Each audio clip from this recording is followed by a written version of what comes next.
بسم الله الرحمن الرحيم. الحمد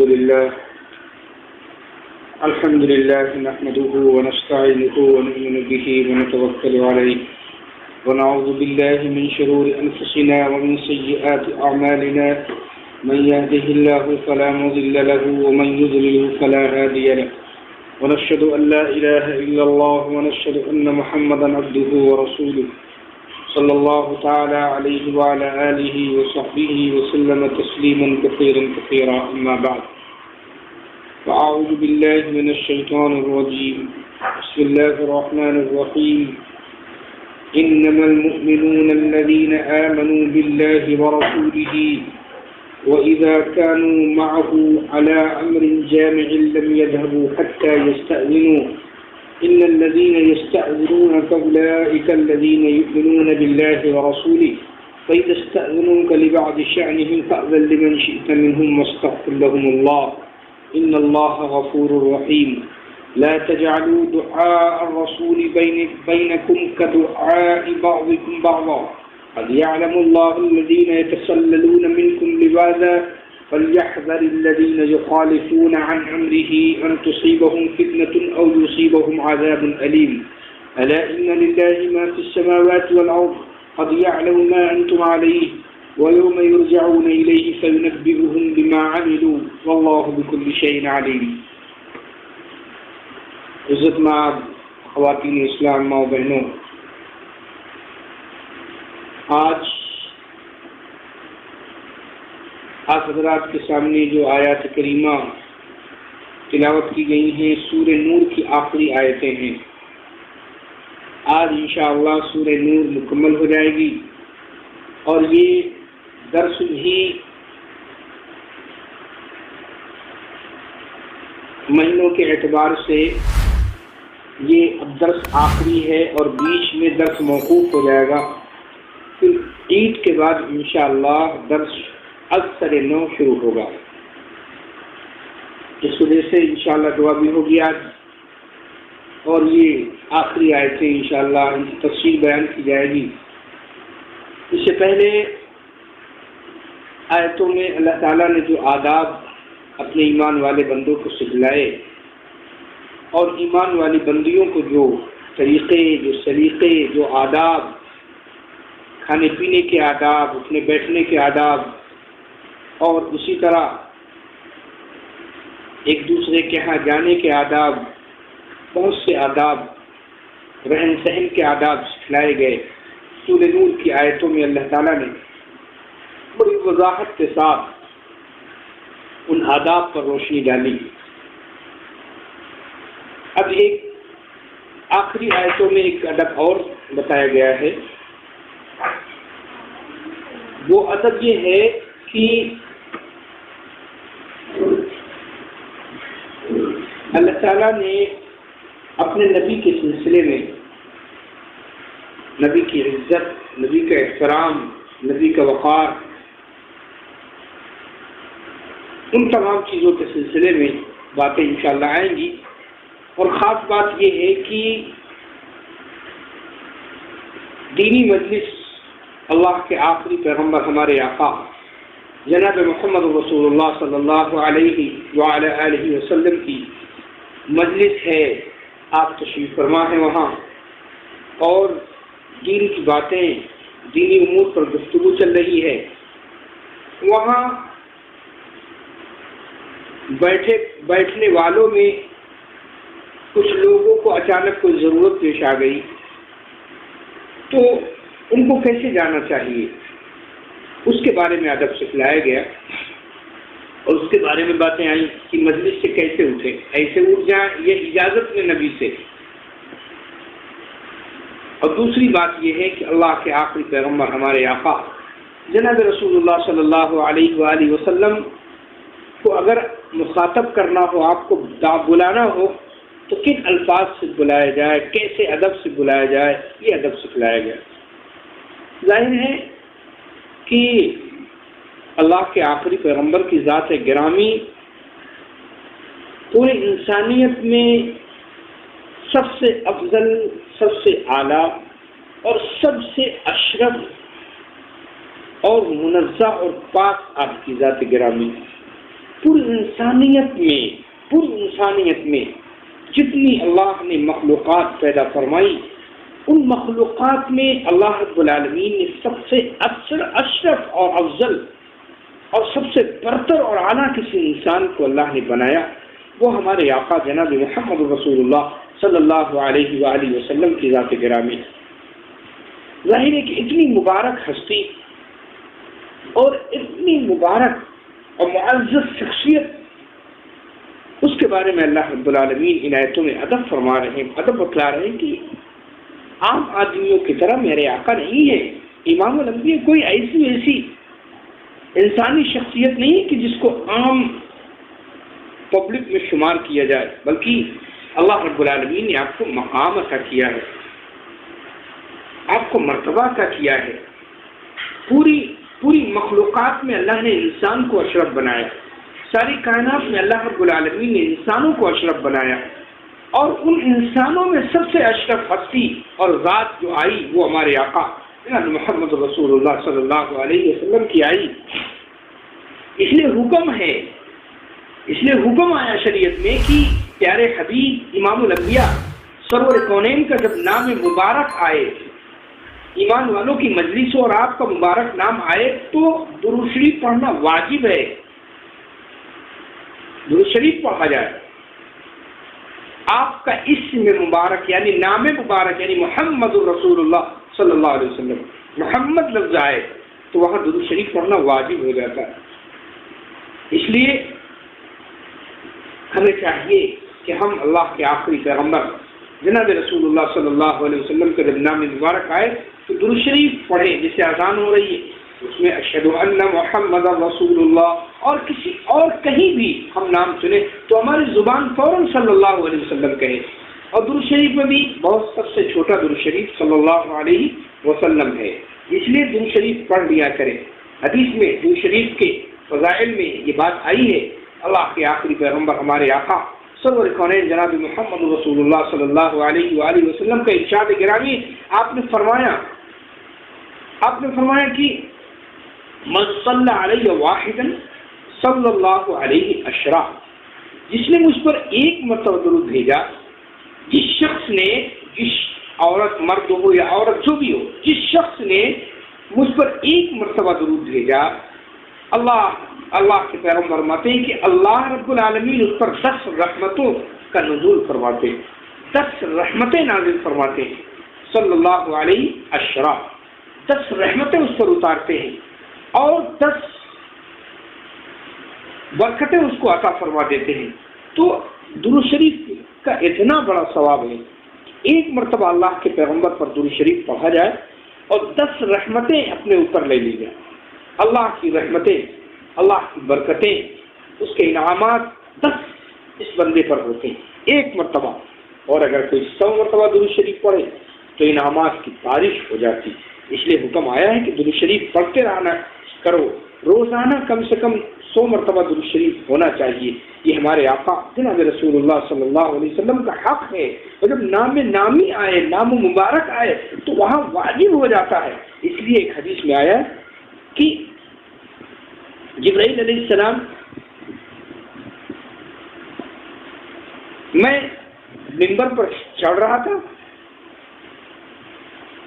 اور یہ دعا ہو رہی تھی اور جبرائیل آمین کہہ رہے تھے، میں آمین کہہ رہا تھا اور جبرائیل یہ دعا کر رہے تھے کہ ہلاک ہو وہ شخص جو اپنے ماں باپ کو پائے اور ان کی خدمت کر کے اپنی بخشش نہ کروا سکے، ہلاک ہو وہ شخص جو رمضان کا مہینہ پائے اور مغفرت نہ کروا سکے، اور ہلاک ہو وہ شخص کہ جس پر اللہ کے پیغمبر کا نام لیا جائے درود شریف پڑھے۔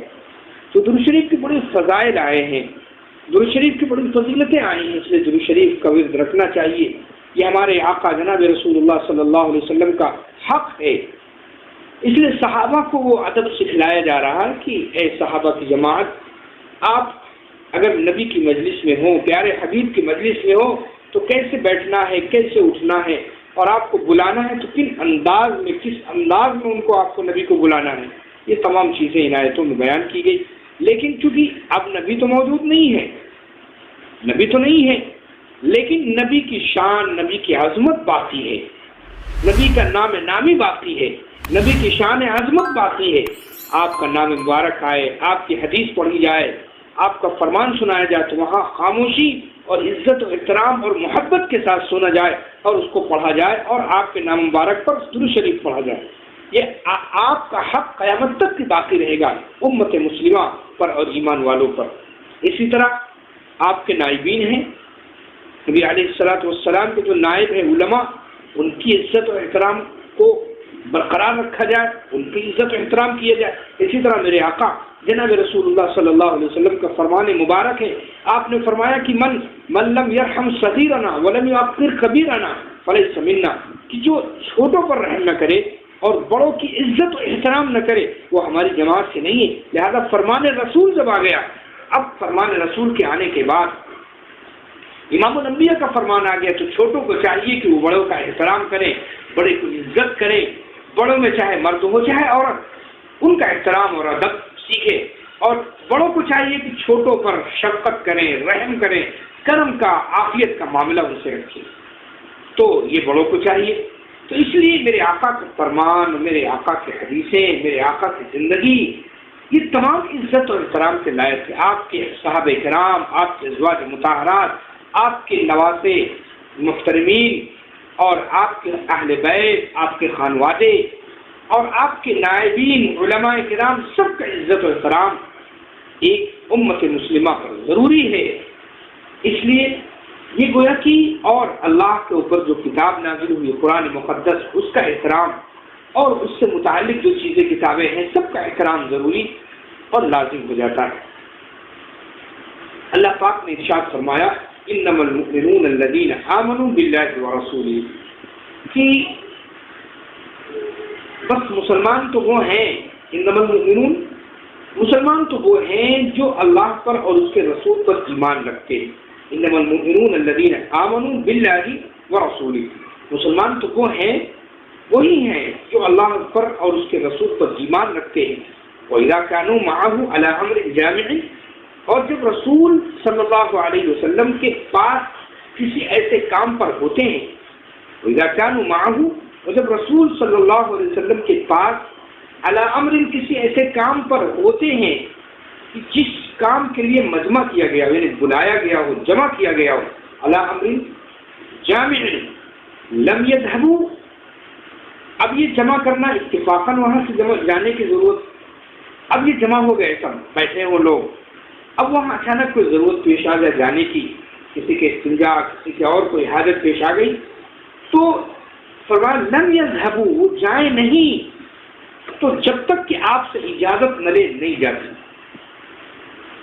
جو آپ جب تک کہ وہ آپ سے اجازت نہیں لیتے تھے صحابہ کرام جاتے نہیں تھے، اتنا ادب و احترام ہوتا تھا۔ جب تک آپ سے اجازت نہ لیں اور آپ اس پر اجازت نہ دے دیں تب تک وہ جاتے نہیں، یہ ادب و احترام ہوتا تھا۔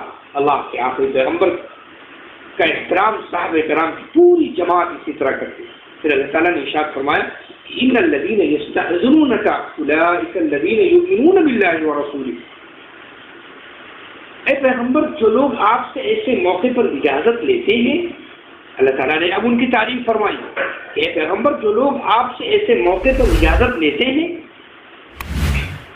تو بس وہی ہیں اللہ پر اور اس کے رسول پر ایمان رکھتے ہیں۔ اللہ تعالیٰ نے ان کی گواہی دی کہ یہی لوگ ہیں یؤمنون باللہ ورسولہ، جو اللہ اور اس کے رسول پر ایمان رکھتے ہیں۔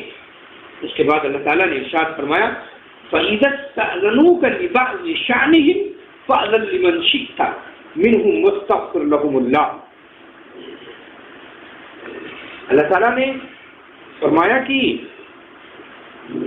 فَإِذَا اسْتَأْذَنُوكَ، اور جب یہ اہل ایمان لوگ ایسے مواقع پر اپنی کسی ضروری کام کے لیے آپ سے جانے کی اجازت طلب کرے، آپ کے پاس جانے کی اجازت طلب کرے، اب اللہ تعالیٰ ان کی طرف سے فرما رہا ہے صحابہ کی طرف سے یہ فرما رہا کہ فَإِذَا اسْتَأْذَنُوكَ لِبَعْضِ شَأْنِهِمْ، اپنی کسی کام کی وجہ سے، کسی ضروری کام کے لیے آپ سے اجازت طلب کرے اے پیغمبر، تو فَأْذَن لِمَنْ شِئْتَ مِنْهُمْ، تو ان میں سے جس کے لیے آپ چاہیں اجازت دے دیا کریں۔ اللہ سفارش کر رہا ہے ان ایمان والے بندوں کی، نبی علیہ السلام کی مجلس میں جب یہ بیٹھے تو آپ سے یہ سفارش کر رہا ہے کہ آپ جس کے لیے چاہیں اجازت دے دیا کریں، اور اجازت دے کر بھی آپ ان کے لیے اللہ سے مغفرت کی دعا کریں کیا۔ کتنے محبوب صحابہ تھے، صحابہ کرام کی پوری جماعت کی اتنی محبوب تھی اللہ کے آخری پیغمبر کو، اللہ تعالیٰ کو، کہ اے پیغمبر، اللہ تعالیٰ خود اس محبوب جماعت کی طرف سے سفارش کر رہا ہے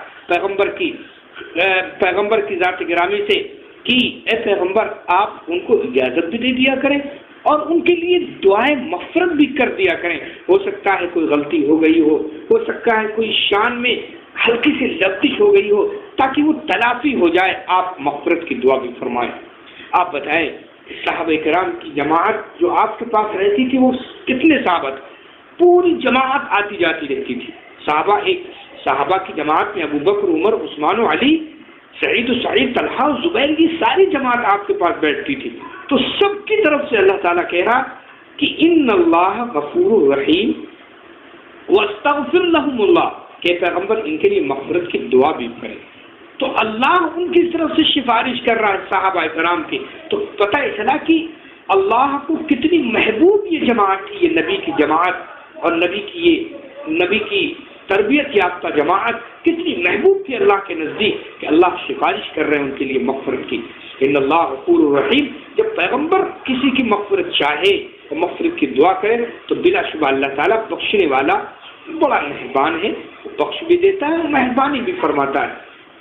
یہ تو مجلس سے اٹھنے کے آداب اور سلیقہ تھا۔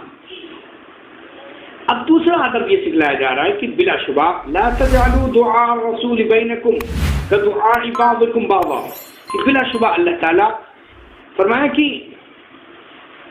ہاں تم لوگ رسول کے بلانے کو ایسا معمولی بلانا مت سمجھو۔ لا تجعلوا دعاء رسول کے بلانے کو تم لوگ باہم ایسا معمولی بلانا مت سمجھو، جیسے کہ تم ایک دوسرے کو کدعاء بعضکم بعضا، جیسے کہ تم ایک دوسرے کو بلا لیتا ہے، تم میں سے ایک دوسرے کو کوئی بلا لیتا ہے، اس طرح نبی کی شان میں نبی کو بلانے کو مت سمجھو۔ نبی کا جو آواز دی جائے گی، نبی کو جو بلایا جائے گا، بڑے ادب و احترام اور تمام چیزوں کی رعایت کرتے ہوئے، نبی کی شان، نبی کی عظمت، نبی کا احترام، نبی کی عزت کی رعایت کرتے ہوئے اس طرح آپ بلائیں گے، جیسے آپ اس طرح نہیں بلائیں گے جیسے عام آدمیوں کو بلایا جاتا ہے۔ اس کے بعد فرمایا کہ اللہ تعالیٰ قد یعلم اللہ الذین یتسللون منکم لواذا، اور اللہ تعالیٰ ان لوگوں کو خوب جانتا ہے، اللہ تعالیٰ ان لوگوں کو خوب جانتا ہے جو دوسرے کی آڑ میں ہو کر تم میں سے مجلس نبوی سے کھسک جاتے ہیں۔ ہاں کچھ لوگ ہوتے ہیں ایسے کہ چونکہ نبی کی مجلس میں صحابہ کی جماعت تو تھی، لیکن کچھ منافقین بھی کبھی بیٹھتے تھے۔ منافق نبی کے ظاہر میں تو دوست، لیکن دل سے دشمن، اسلام کے ظاہر میں اسلام کے ماننے والے اور دل سے اسلام کے پکے دشمن، ان کو منافق کہا جاتا تھا۔ تو یہ بھی مجلس میں بیٹھتے تھے، یہ چپکے سے کھسک جاتے تھے اور نکل جاتے تھے۔ تو اللہ تعالیٰ فرما رہا قد یعلم اللہ، اللہ تعالیٰ ان کو جانتا ہے، خوب جانتا ہے جو دوسرے کی آڑ میں ہو کر تم سے مجلس نبوی سے کھسک جاتے ہیں۔ اس کے بعد اللہ تعالیٰ نے ارشاد فرمایا فَلْيَحْذَرِ الَّذِينَ يُخَالِفُونَ عَنْ أَمْرِهِ أَنْ تُصِيبَهُمْ فِتْنَةٌ أَوْ يُصِيبَهُمْ عَذَابٌ أَلِيمٌ، تو جو لوگ اللہ کے حکم کی جو کہ بواسطہ رسول پہنچا ہے، یعنی رسول کے ذریعے یہ حکم جو ان کو پہنچ رہا ہے، ان کی مخالفت کرتے ہیں، جو خالفون عن امرہ، کہ ان کی مخالفت کرتے ہیں، ان کو اس سے ڈرنا چاہیے۔ فلیحذر، ان کو ڈرنا چاہیے، اس سے ڈرنا چاہیے کہ ان پر ان تصیبہم فتنۃ، کہ ان پر دنیا میں کوئی آفت آنا پڑے، ان تصیبہم فتنۃ او یصیبہم عذاب علیم، دنیا میں کوئی آفت آنا پڑے یا ان پر آخرت میں کوئی دردناک عذاب نازل نہ ہو جائے۔ یہ ڈرنے کی بات کی اللہ رب العالمین کا پیغمبر اور امام الانبیاء موجود ہے، اور پھر ان کی موجودگی میں کوئی شرارت کی جائے، کوئی ایسا کام کیا جائے جو نبی کی شان میں گستاخی ہو اور نبی کی شان عظمت کے خلاف ہو اور نبی کے لیے تکلیف کا باعث بن جائے۔ اب فرمایا کہ ایسے لوگوں کو ڈرنا چاہیے، وہ تو مخالفت کرتے ہیں اللہ کے اس حکم کی جو اللہ تعالیٰ نے نبی کے ذریعے سے بندوں کو پہنچایا ہے، ادب سکھلایا ہے۔ اس بات سے ڈرنا چاہیے کہ ان تصیبہم فتنۃ او یصیبہم عذاب علیم، کہ دنیا میں کوئی ان کو پر آفت آنا پڑے یا آخرت میں کوئی دردناک عذاب ان پر نہ آ جائے۔ ایسا ہو سکتا ہے کہ نبی کی شان میں گستاخی کی وجہ سے عذاب دنیا میں بھی پڑے اور آخرت میں بھی پڑے۔ اللہ ہم سب کی پوری امت کی حفاظت فرمائے۔ اس کے بعد اللہ تعالیٰ نے ارشاد فرمایا، الا ان للہ ما فی السماوات والارض، اللہ تعالیٰ اپنی قدرت کی نشانیاں اور نمونہ ظاہر فرما رہا ہے۔ اللہ تعالیٰ عرض کر رہے ہیں کہ اور یہ بھی یاد رکھو، حضرت تھانوی رحمۃ اللہ علیہ لکھتے ہیں کہ اور یہ بھی یاد رکھو کہ جو کچھ آسمانوں میں ہے، الا ان للہ ما فی السماوات والارض، جو کچھ آسمانوں اور زمین میں موجود ہے سب خدا ہی کا ہے۔ اللہ یاد رکھو، سن لو، اور سے کان سے سنو اور کان لگا کر سن لو یہ بات، ان للہ ما فی السماوات، جو کچھ آسمانوں اور زمین میں ہے موجود ہے سب خدا ہی کا ہے۔ اب اس آیت سے تو پتہ ہی چلا کہ دنیا کی تمام چیزیں اللہ کی ہیں، اللہ ہی ان کے مالک ہیں اصل، اللہ ہی ان کے خالق ہیں اصل، ہمارے کچھ نہیں ہے۔ یا جو بندے کہتے ہیں کہ ہمارا ہی سب کچھ ہے، ہمارا سب کچھ ہے، ان کو اللہ سے ڈرنا چاہیے، ان کا کچھ نہیں۔ کیوں؟ حقیقت میں ان کا کچھ نہیں رہے گا۔ جب موت آتی ہے نا، سب ٹھاٹ پڑا رہ جاتا ہے، جب لات چلے گا بنجارا، سارا ٹھاٹ پڑا رہ جاتا ہے۔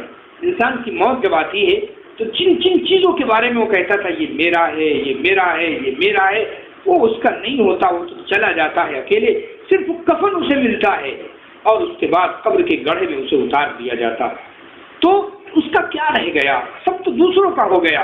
اس لیے حدیث پاک میں اللہ کے آخری پیغمبر جناب رسول اللہ صلی اللہ علیہ وسلم کا ارشاد گرامی کہ آدم کی اولاد ابن آدم کہتا ہے میرا مال، میرا مال، میرا مال۔ اس کا کیا مال کیا ہے؟ اس کا تو اس تین چیزیں اس کا مال ہے بس۔ میرے آقا نے فرمایا کہ تین چیزیں اس کا مال ہے، کھا کے ختم کر دیا یہ اس کا مال ہو گیا، پہن کے پرانا کر دیا یہ اس کا مال ہو گیا، اور جو آگے اللہ کی بارگاہ میں صدقہ اور خیرات کر دیا ہے فرمایا یہ اس کا مال ہے، باقی اس کا کچھ مال نہیں۔ آپ ذرا غور کریں کہ ان تینوں چیزوں کے بارے میں کہ ان چیزوں کے علاوہ کیا چیز ہے بندے کے لیے؟ کچھ نہیں۔ جو کھایا، کھا کے ختم کر دیا تو اس کا مال تو ہو گیا، کھا لیا اس نے، اور جو پہن لیا اس نے، وہ بات صحیح ہے کہ پہن کے پرانا کر دیا یہ اس کا مال ہے، لیکن اس کے علاوہ کیا؟ اور جو صدقہ کر دیا وہ اس کو قیامت کے دن یا قبر میں جاتے ہوئے، حشر میں جاتے ہوئے اس کو ملے گا جو آگے صدقہ اور خیرات کیا ہے۔ آقا نے فرمایا کہ یہ اس کا مال ہے۔ تین چیزیں اس کا مال ہیں، تین چیزوں کے علاوہ اس کا کچھ مال نہیں۔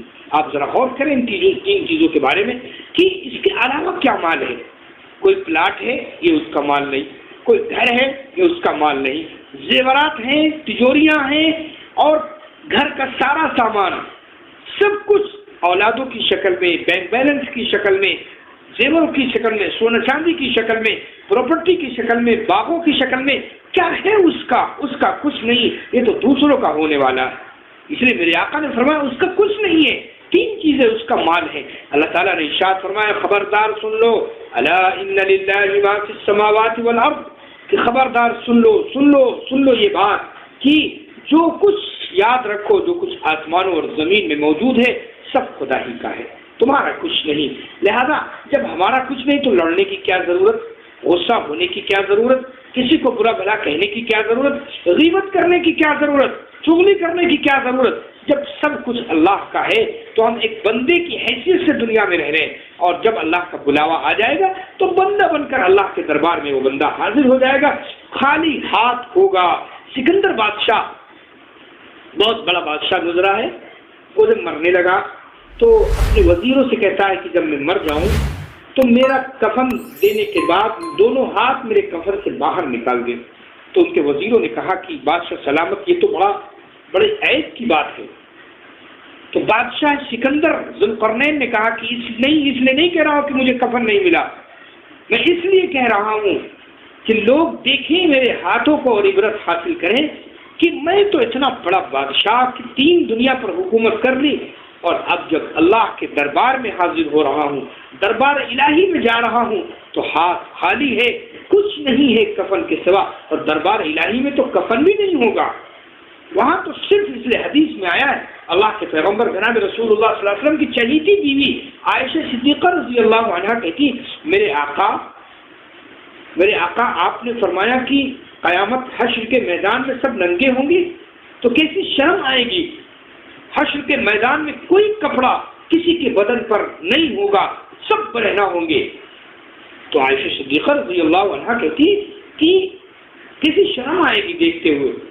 تو میرے آقا نے فرمایا، عائشہ وہ ایسی گھڑی ہوگی قیامت کی، حشر کے میدان ایسا وہ وقت ہوگا، ایسا خطرناک اور ایسا دل دہلانے والا اور ایسا جو ہے ہلچل مچانے والا وقت ہوگا کہ کسی کو کوئی پرواہ نہیں ہوگی، کسی کا بدن دیکھے اپنی سب کو پڑی ہوگی، نفسی نفسی کا عالم ہوگا، سورج بہت قریب ہوگا، لوگ پسینوں میں ڈوبے ہوں گے، اور عجیب منظر ہوگا، کسی کو کسی کے دیکھنے کی فرصت نہیں ہوگی کہ کسی کو پر نظر کرے اور دیکھے، ہر ایک کو اپنی پڑی ہوگی۔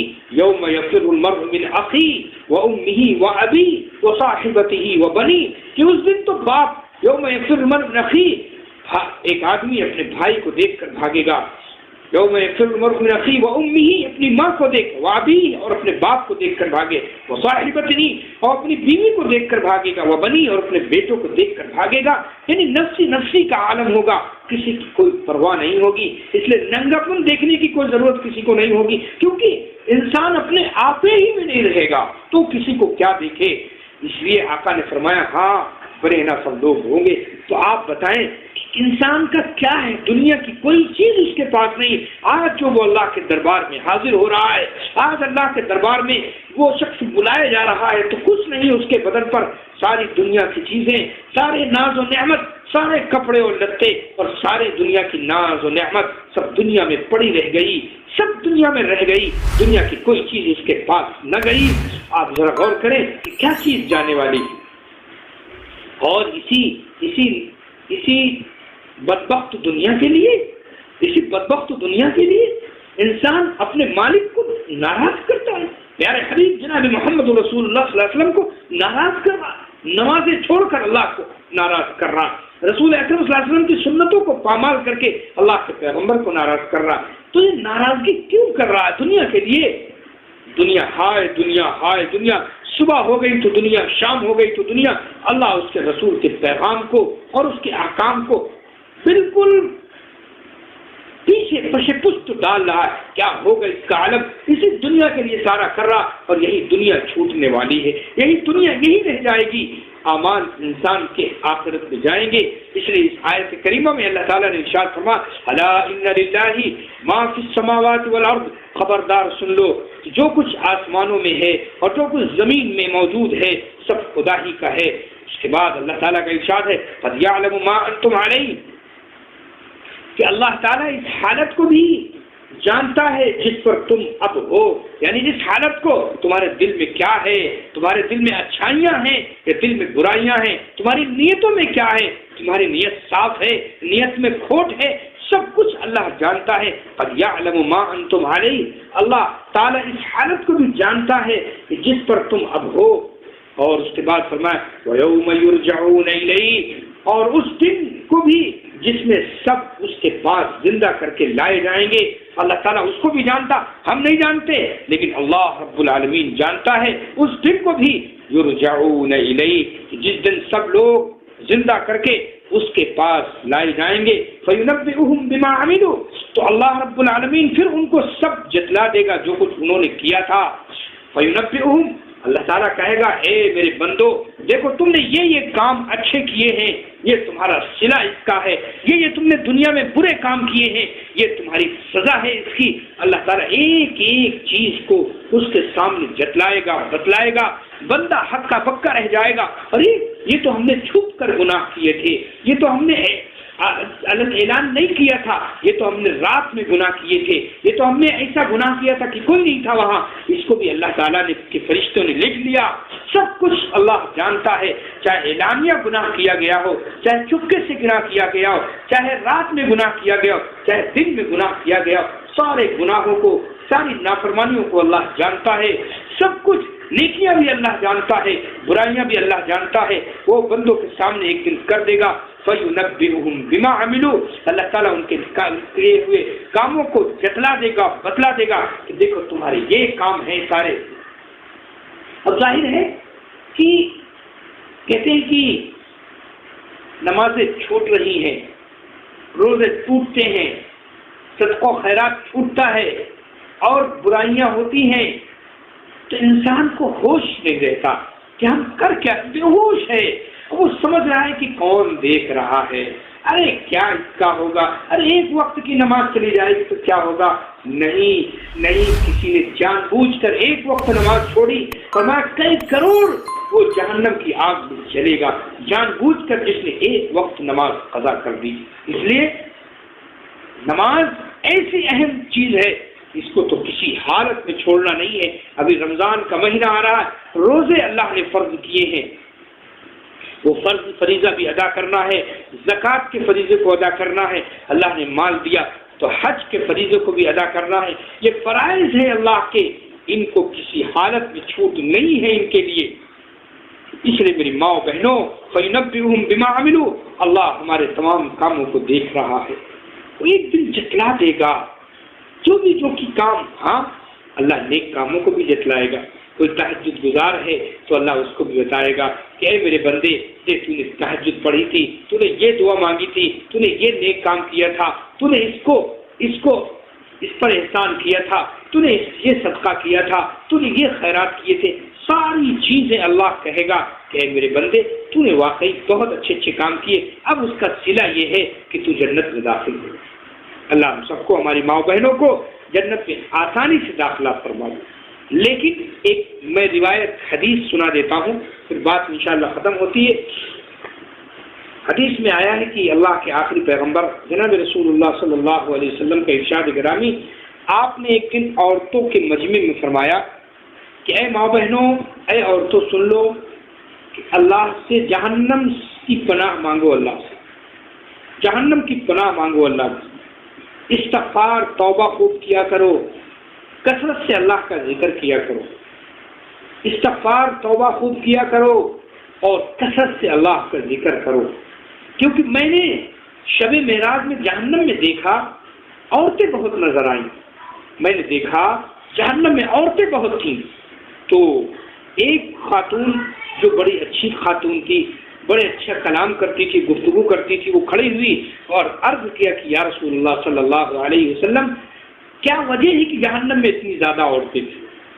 کیوں اتنی زیادہ عورتیں جہنم میں تھیں؟ میرے آقا نے وجہ بتائی. آپ نے فرمایا کہ اس لیے جہنم میں زیادہ عورتیں جائیں گی کہ وہ اپنے شوہروں کو لعنت ملامت بہت کرتی ہیں، شوہروں کی لعنت ملامت اور ناشکری بہت کرتی ہیں، اور یہ عورتیں غیبت کرتی ہیں زیادہ، یہ عورتیں چغلیاں کرتی ہیں. اس لیے اللہ رب العالمین ان کو جہنم میں ڈال دے گا. میری ماں بہنوں، بہت خطرناک مقام ہے، بہت خطرناک وادی ہے جہنم کی. وہاں تو ایسی زندگی ہے کہ انسان بدبو، وہاں کی بدبو، اگر ایک قطرہ جہنم کا بدبو کا دنیا میں ڈال دیا جائے تو سارے دنیا والے بدبو سے بے ہوش ہو جائیں، پریشان ہو جائیں. اتنا خطرناک جہنم کا ماحول ہے. ایسی جہنم کی پر جرات کیوں کر رہی ہیں عورتیں؟ کیوں منع کیا جاتا ہے؟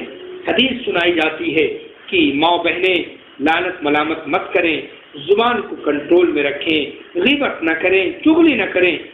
اور یہ ہوتا ہے۔ اللہ تعالیٰ ہماری تمام ماں بہنوں کی حفاظت فرمائے، پوری امت مسلمہ کی حفاظت فرمائے۔ شوہروں کی ناشکری مت کیا کریں، لڑائی جھگڑے سے دور رہے، اپنے شوہر کی خدمت کریں۔ اس خدمت پر اللہ کے آخری پیغمبر نے فرمایا کہ جو عورت اپنے شوہر کی خدمت کرے گی اللہ رب العالمین اس کو جنت میں داخل فرمائیں گے۔ ایک خاتون حضور کی خدمت میں آئی اور عرض کیا کہ یا رسول اللہ صلی اللہ علیہ وسلم میرے لیے جنت کے کیس کیا، جنت کے اعمال ہیں، کیا کروں میں؟ تو حضور نے فرمایا تیری شادی ہو گئی؟ تو اس عورت نے کہا شادی تو نہیں ہوئی۔ تو حضور نے فرمایا جا ماں باپ کی خدمت کر تجھے جنت مل جائے۔ پھر عورت دوسری آئی، وہ بھی کہنے لگی اے اللہ کے پیغمبر جنت والے اعمال بتا دیں، آپ کیسے جنت میں جایا جائے گا؟ حضور نے فرمایا شادی ہو گئی۔ آقا نے اس خاتون نے فرمایا شادی تو ہو گئی۔ حضور نے فرمایا کہ جا اپنے شوہر کی خدمت کر، اللہ رب العالمین تجھے جنت عطا فرمائیں گے۔ تو جنت کے وعدے کیے گئے ہیں شوہروں کی خدمت پر، اور جنت ان پر شوہروں پر لعنت ملامت کی جائے، ان کی ناشکری کی جائے، غیبت کی جائے، چغلی کی جائے، لڑائی دنگا پیدا کیا جائے، فرمایا ایسی عورت کے لیے جہنم کے فیصلے ہیں۔ میرے آقا نے فرمایا عورتوں سے کہ اللہ سے توبہ کرو، اللہ سے توبہ کرو، خوب توبہ کرو، اور اسی طرح کثرت سے اللہ کا ذکر کیا کرو۔ اللہ کے ذکر میں 3 تسبیح ہیں، اس کے علاوہ قرآن کی تلاوت ہے، نماز روزہ، یہ ساری چیزیں اللہ کا ذکر ہیں۔ 3 تسبیح میں ہمارے شیخ حضرت مولانا علی میاں ندوی رحمۃ اللہ علیہ نے فرمایا تھا کہ 3 تسبیح روزانہ پڑھ لیا کریں۔ میں ماں بہنوں کو بھی بتا دیتا ہوں کہ ایک استغفار کی تسبیح استغفر اللہ کہیں یا استغفر اللہ ربی من کل ذنب واتوب الیہ، چھوٹا بڑا جو بھی استغفار یاد ہو، ایک استغفار کی تسبیح، اور دوسری تسبیح سبحان اللہ والحمد للہ ولا الہ الا اللہ واللہ اکبر، یہ تیسرا کلمہ ہے، اس کی تسبیح آپ کریں۔ اور ایک تسبیح درود شریف کی، درود شریف میں سب سے چھوٹا صلی اللہ علیہ وسلم، اس کی تسبیح کریں۔ اس کے علاوہ نماز کی پابندی کریں، اپنے شوہروں کو ناراض نہ کریں، ان کی خدمت کر کے خدمت بجا لائیں، غیبت کی مجلسوں سے دور رہیں۔ منحوسیت ہوتی ہے جہاں غیبت ہوتی ہے۔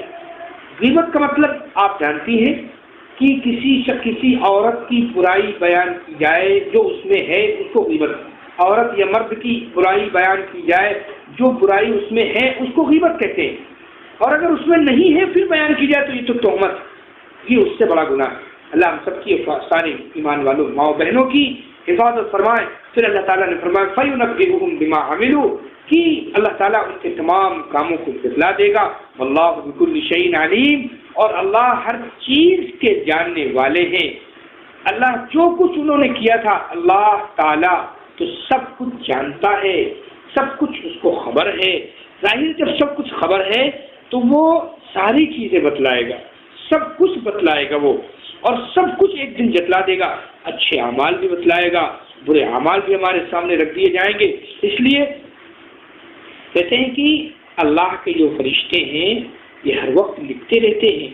کوئی انسان، کوئی اللہ کا بندہ اگر نیکی کرتا ہے تو یہ فوراً لکھ لیتے ہیں، اور ایک نیکی کا ثواب 10 گنا لکھتے ہیں، اور اگر کوئی بندہ برائی کرتا ہے تو توبہ کرنے تک اسے چھوڑ دیتے ہیں، لیکن جب شام ہو جاتی توبہ نہیں کرتا تو وہ بندہ، وہ فرشتہ ایک برائی لکھ لیتا ہے۔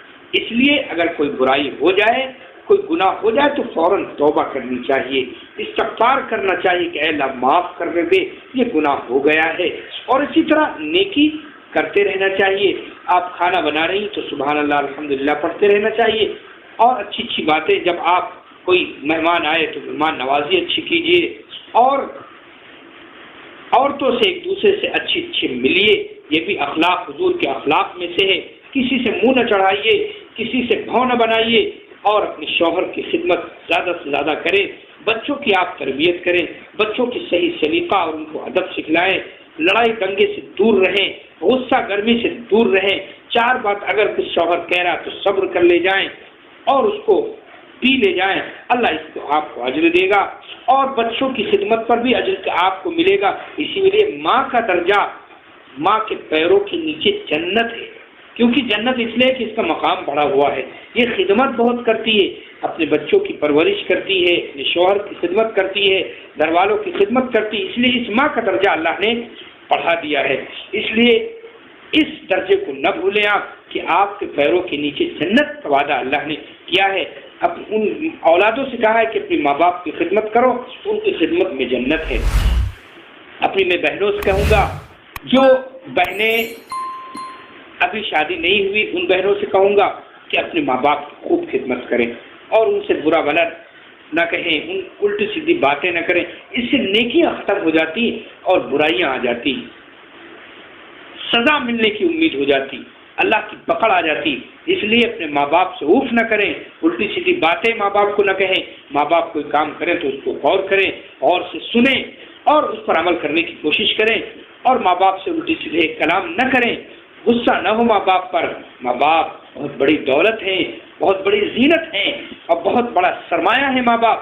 اس لیے میں اپنی بہنوں سے کہوں گا کہ وہ، اور پھر رشتے کے مسئلے میں بہت سے رشتے، آج زمانہ ماحول بہت خراب ہے.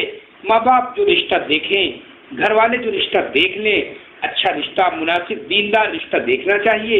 یہ ماں باپ کو حکم ہے. ماں باپ سے کہا گیا کہ دیندار رشتہ دیکھو، اپنے بیٹے کا بھی بیٹی کا بھی. دین دیکھو، دنیا کی طرف نظر نہ کرو. دین دیکھو، دین ہے تو سب کچھ ہے. اس لیے اچھا رشتہ ماں باپ دیکھ لیں. تو بیٹیوں کو چاہیے، بچوں کو چاہیے کہ اس رشتے کو قبول کر لیں. ماں باپ کے اوپر کی رضا میں اپنی رضا سمجھیں. اس میں اللہ کی رضا ہے، اس کے رسول کی رضا ہے. اور اس کے علاوہ ادھر ادھر چیزوں سے بچیں، پردے کا اہتمام کریں، نماز وقت سے پڑھیں. یہی دولت سرمایہ ہے، یہی جنت کا راستہ ہے، اور یہی اللہ کے پیغمبر جناب رسول اللہ صلی اللہ علیہ وسلم کو فرمان اور آپ کی زندگی ہے. اور جو شادی شدہ بہنیں ہماری ہیں، ان سے درخواست ہے کہ وہ اپنے شوہروں کی، گھر والوں کی، ساس سسر کی خدمت کریں.